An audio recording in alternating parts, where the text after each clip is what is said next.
Pemirsa, KPU Bali sudah menetapkan nomor urut paslon gubernur dan wakil gubernur Bali yang akan bertarung pada Pesta Demokrasi tahun ini.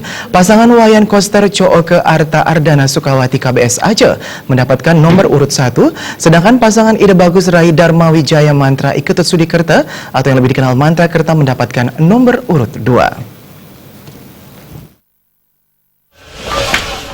Rombongan pasangan Iwayan Koster Cooke Arta Ardana Sukawati KBS Aceh lebih awal tiba di gedung Wisma Sabah sekitar pukul 15.30 WITA dan 15 menit kemudian disusul rombongan pasangan Ide Bagus Rai Dharma Wijaya Mantra Iketut Sudikerta Mantra Kerta.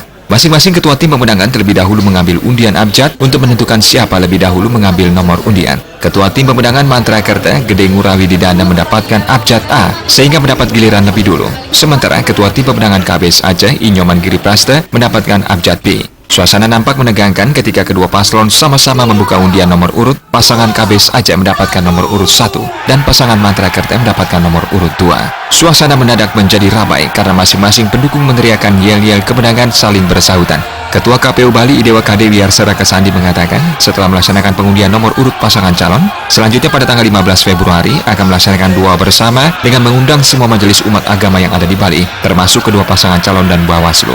Acara ini juga dirangkaikan dengan pemasangan alat peraga baliho secara simbolik.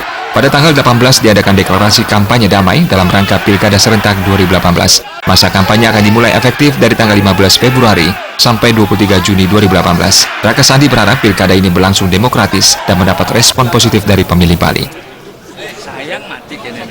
Dalam rapat koordinasi yang kami ikuti terdahulu, itu target partisipasi nasional adalah sekitar 75,5% ya. Jadi kami berharap mudah-mudahan untuk wilayah Bali kita bisa mengikuti apa yang menjadi target nasional.